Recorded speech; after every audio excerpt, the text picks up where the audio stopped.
Hey everyone! Archers, or marksmen in today's case, can be a little difficult to make really cool compared to some other anime archetypes like samurais or mages. So how does Blue Protocol Star Resonance do it? It gives you a dog. What, that not good enough for you?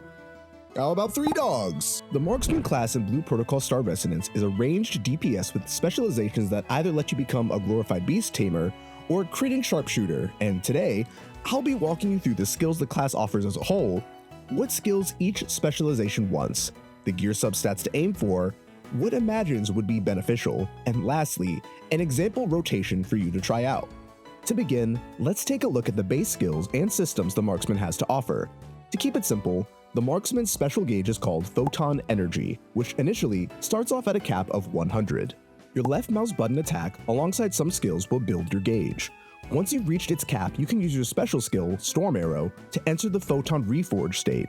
You'll see that you've entered it by the glowing aura around your character. Entering the Photon Reforged state causes the gauge to deplete 25 energy per second and allows certain spender skills to get enhanced. Moving on to your base special skill, Storm Arrow, it normally has 2 stacks, and using it lets you fire 5 arrows and generate 1 photon energy. However, when you're in the Photon Reforged state, it gains 5 stacks and no longer restores photon energy. Your ultimate, Luminary Bolt, actually functions as a CC and debuff tool. Trash and elite mobs are sucked into the center and rooted in place, while all monsters hit by the ult take 10% extra damage for 10 seconds. As such, this is great for helping to group and clear out the wall-to-wall pulls in your dungeon runs. Moving on to your expertise skills, you have Torrent Volley. You continuously fire light arrows while being able to lightly strafe while the channel is active. However, when used while in the Photon Reforged state, the gauge consumption actually stops while the skill is channeling, and it recovers up to 42 photon energy. Next we have Arrow Rain, an AoE skill that pelts an area with a damage over time field of light arrows. When cast, it also instantly recovers 20 to 30 photon energy depending on if you hit 1 to 5 enemies respectively. This can also occur even in the Photon Reforged state. Next we have Wild Call, which summons a wolf or a falcon depending on which spec you have active.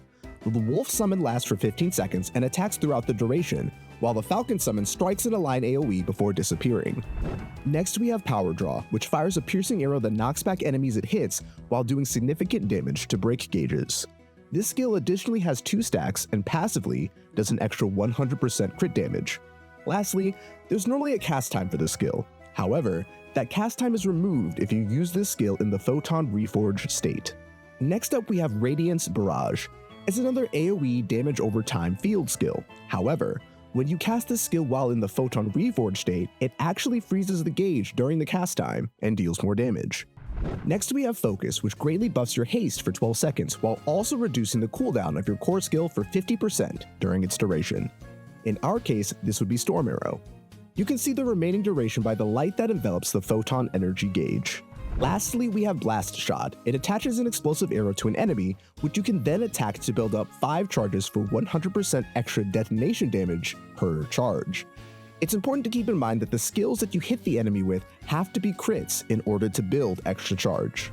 Moving on to the specializations, first up we have the Wildpack Spec, which is a consistent damage dealer that focuses more on the wolf summons and their ability to do damage. Since just about all of the nodes in this spec revolve around increasing your wolf's damage, this spec wants to focus on mastery and haste, with a greater emphasis on mastery as that increases the damage of your wolves. For an example rotation, your main goal is to stay in the Photon Reforged state as long as possible to maintain the damage increase for your wolves. This means making sure to time your gauge building skills, Torrent Volley, Arrow Rain, and Radiance Barrage in order to maintain the maximum amount of time in the empowered state. Ideally, before you enter the Reforged state, you'll proc Wild Call so that the summoned wolf will also gain the benefits of the Reforged state buff as well. After that, it's as simple as just building the gauge back up and timing when you re-enter to align with the cooldowns being back up. Lastly, in terms of imagines to aim for, the Phantom Arachno Crab is useful for its passive mastery increase that will increase your wolf's damage, and Tina can make it easier to line up your skill cooldowns with the Reforged state, while also providing a passive boost to main stats. Moving on to the Falconry Spec. This spec is a burst damage, crit focus spec that has your wolf companion getting replaced by a bird, and your Storm Arrow core skill gets replaced by the Double Arrow core skill. The bird summon is less active than the wolf as it only does coordinated attacks when you as the player crit.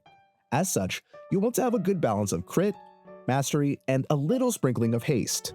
Thankfully, the nodes in this talent tree are designed to help you crit harder and more often. The new double arrow core skill allows you to slide in a direction while casting the ability, enhancing your mobility on the field.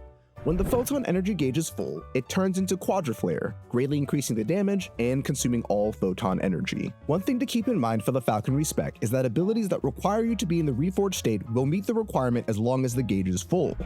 As such, your example rotation would be to wait for the reforged meter to fill up, cast Focus, cast Radiance Barrage, use Blast Shot, consume both power draw stacks, and end with Quadriflare.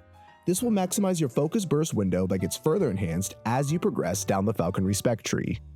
And then lastly for Imagines, the Muku Chief is great for enhancing your crit and crit damage, while Tina is great for reducing skill cooldowns. That about wraps it up here today. Thanks so much for watching, subscribe for more Blue Protocol and video game videos, and let me know down in the comments what class you'd like to see next. Most importantly, have a blessed day.